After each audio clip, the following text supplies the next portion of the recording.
Hello there. My name's Brandon Coker, and I'm a resident of Columbus, Ohio, and just going to give you some insight on the book Leading Across Cultures by Dr. James Pluteman. Dr. James used to be a former leader for a mission organization called SIM, and also a retired professor at Trinity Divinity School up in Chicago. So this book that he wrote, Leading Across Cultures, I was pretty interested in seeing what this book was about.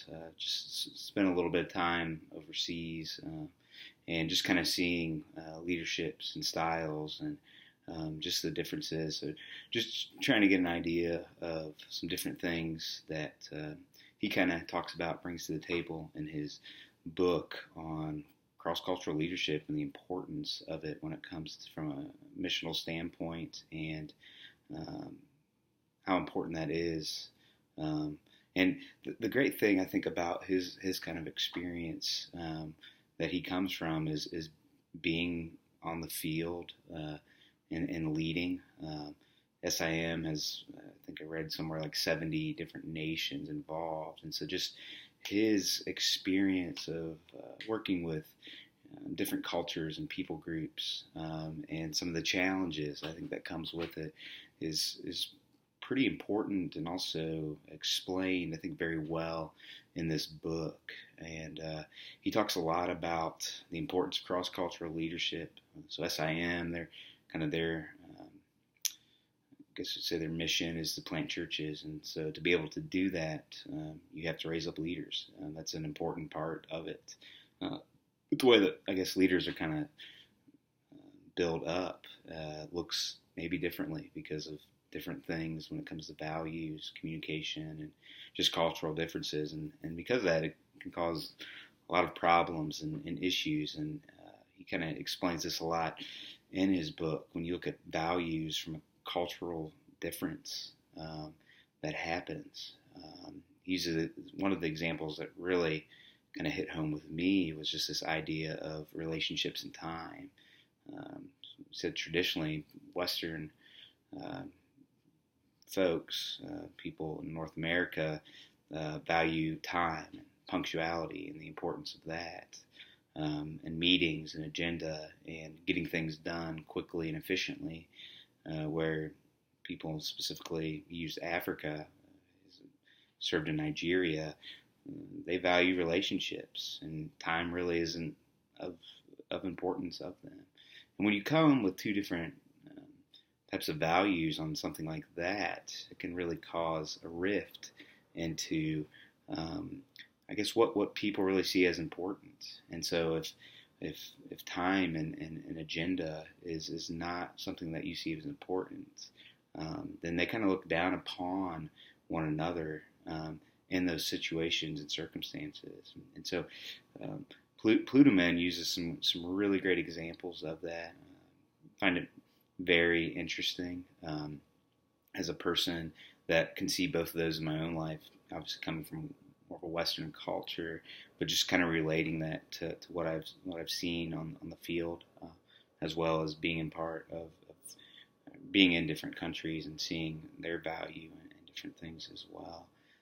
So that was very an interesting concept that I hadn't thought about when it comes to where people value, or what people value specifically. But also too, when you think of what does leadership look like, and how do we operate out of that? He kind of explains in Western culture that individualism, society is very strong. People operate more out of their own kind of self-dictating ideas and thoughts, rather than in more of a group kind of setting. There's some major differences there when it comes once again to values and just culturally how people were kind of raised. He tells a story about how in his own experience, which I just love his stories that he adds about how he was not viewed as a important person to be able to preach a message at a church because he did not have any ordination, and so because of that, his words were not seen, I guess, as highly, even though he had PhD, highly educated. This culture specifically that he was a part of valued that they had been ordained, and they were seen as a preacher of the gospel, a minister. So just some very interesting things. And one thing that I really enjoyed about the book specifically is at the end of each chapter, he provides a kind of a case study on the situation of things that he talks about. And I think some of these are real life situations that he saw on the field. Either he was working through in the different cultures that he got to be a part of with SIM, and it really got you thinking about, man, how would I in leadership, how would I handle that sort of situation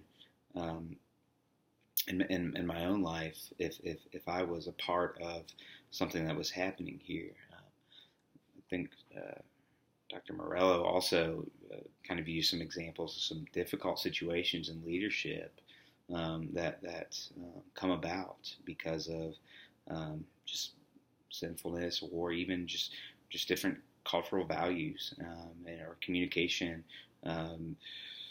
problems that arise for different things in different ways. And so I found it to be really interesting. He also talks about kind of the theology of leadership, and something that I've not really thought about a lot is that if you look at Scripture, there's just not a lot of good examples of leadership in the Scriptures. And so kind of like, well, what do we turn to? Where do we turn to when it comes to a theology of leadership, of biblical characters? Obviously, Jesus is the ultimate model of that.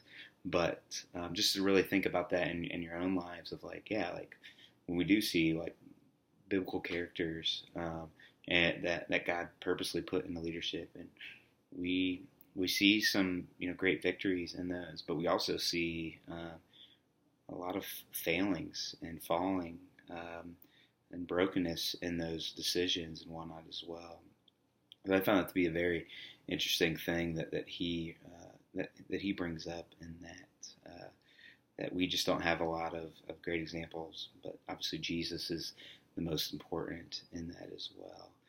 So I found that to be a pretty interesting aspect. But one of the bigger takeaways, I guess, from this and reading this of things that I think can be helpful in cross-cultural leadership and working in a vast, I guess, missions organization like an SIM or an IMB, for example, where you're working across many different landscapes and cultures and values, is just the importance of humility. I think that Dr. Pluteman really hits on, of just being a constant learner of the culture, knowing the people, knowing the folks that you're working with, and using contextualization and understanding the people groups, doing research and getting a good grasp of just learning and listening really early on and often, not to come in with your own ideas that says, well,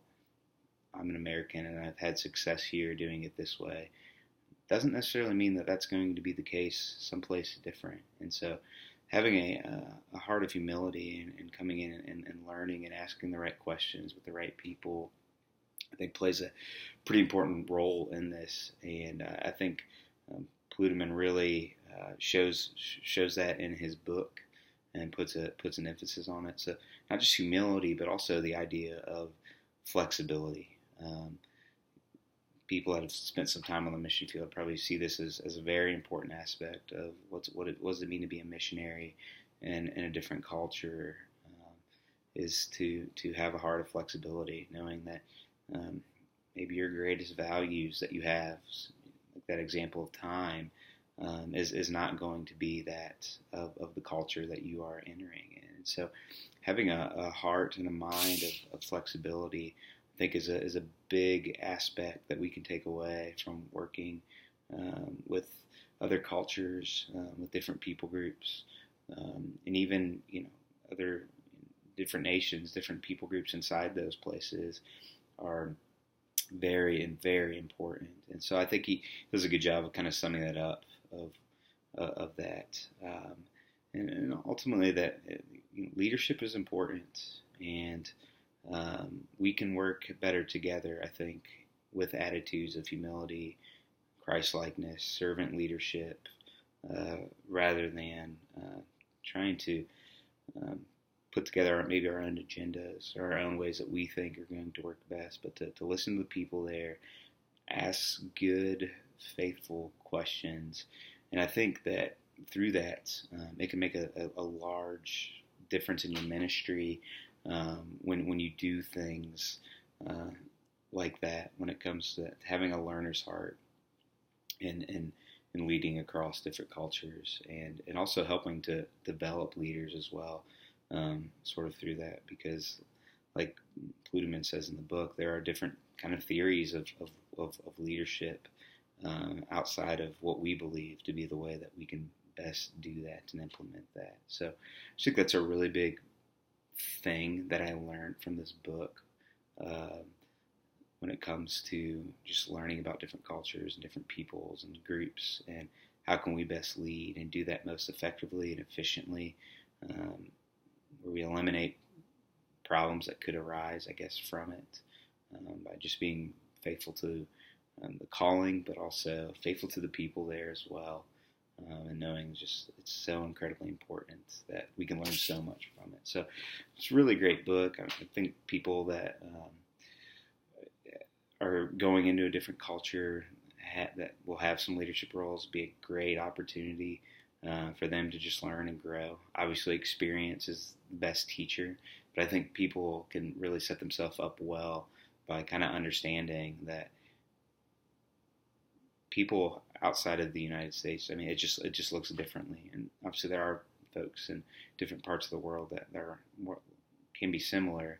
There are some very vast differences, and I think that can just better prepare our heart to not be a kind of a shocker when we go someplace else to say, and I would have no idea what's going on here. You could really save yourself a multitude of just difficulties coming onto the field. So I think even inside people that they're missions pastor, missions director at their church, and working with different partnerships and different places, incredibly important, I think, to pick up this book, read it, understand a little bit more about cultural differences and different examples that he uses, because I talked about these case studies that I think are incredibly important to look at. We can learn a lot from those and really kind of think through maybe these things that, hey, could this be a possibility in this place that we are working in, that we are trying to partner with? Absolutely. So I think there's some definite benefit to that as well. I'd say if you're maybe just a person that doesn't have necessarily a cross-cultural calling, it might not be the most beneficial book when it comes to mission aspects, unless you're really just interested in learning about leadership and leadership development, and or maybe working with a people group in your city where they have different cultural values and whatnot. Could be a beneficial read as well. But yeah, I would say that those would be kind of the more main people that could really benefit from a book like this. But yeah, Leading Across Cultures, Dr. James Pluderman, great read, great book, and really just his experience of leading across cultures just is much can be learned from him because of that, and it's very readable as well. I think that's what I like about the stories and the things that he talks about. Makes it a fun read where you just want to continue to pick it up, hear more stories of different things, problems, issues that arose during his time in leadership and working overseas as well. I think brings a lot of value to folks that are interested in a topic like this. So hope this was helpful and understanding more about this book, Leading Across Cultures, Dr. James Pluderman, and hopefully you can take away some good, helpful things and resources from this as well.